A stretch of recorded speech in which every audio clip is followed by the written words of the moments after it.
Well, hello, boys and girls. Thank you for joining me today for Stories with Miss Debbie. Today we're going to do The Frog Prince. I hope you guys enjoy it. The Frog Prince. Once upon a time, there was a beautiful princess. She had a golden ball, and it was her favorite plaything. She took it wherever she went. One day, the princess was playing in the woods near a well, and she threw her ball high into the air. It fell, splash, into the well. The princess watched her golden ball sink deep into the water of the well, and she began to cry. She cried harder and harder. Suddenly, someone said, "What is the matter, princess? Why are you making so much noise?" The princess looked around, and she looked into the well. An ugly little frog was looking up at her. The frog asked again, "What is the matter, princess?" "Oh, it's you, you old water splasher," the princess said. "My golden ball has fallen into the well. That is why I am crying." "Stop crying," said the frog. "Maybe I can help you." "What will you give me if I get your ball for you?" "I will give you whatever you want, dear frog," said the princess. "Would you like my fine silk dress, or my necklace of pearls? Or would you like my golden crown?" "No," said the frog. "What would I do with your fine silk dress, or your necklace of pearls? Or what would I do with your golden crown?" "What do you want, then?" the princess asked. The frog looked at the beautiful princess. He said, "I want to be your friend and playmate. I want to sit with you at the supper table. I want to eat with you from your golden plate and drink with you from your golden cup. I want to sleep on your fine silk pillow. If you promise to let me do these things, I will get your ball for you." "I promise," said the princess. She thought, "How can this nasty little frog come to the castle and be my playmate? He has to stay here in this well." And she said again, "I promise." Now the frog went down deep into the well. Soon he came up with the golden ball in his mouth. He threw it onto the grass.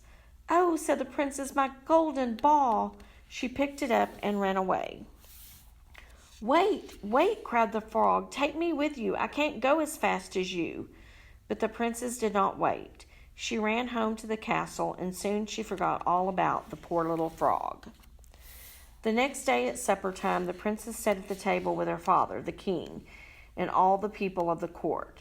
Suddenly, everyone heard some strange noises outside. Splish, splash, splish, splash. It was the sound of wet little feet coming up the stairs to the castle. Then flip, flap, flip, flap. Then there was a slippery little knock at the door, and someone called, "Princess, princess, open up. Princess, princess, let us sup." The princess ran to the door and opened it, and when she saw the frog, she shut the door quickly. The princess came running back to the table, and the king looked at her. "What are you afraid of, daughter?"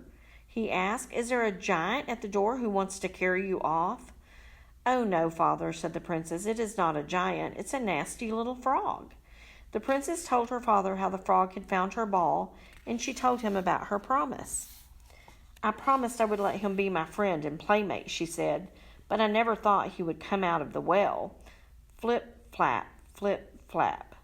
There was that slippery little knock again, and someone called, "Princess, princess, open up.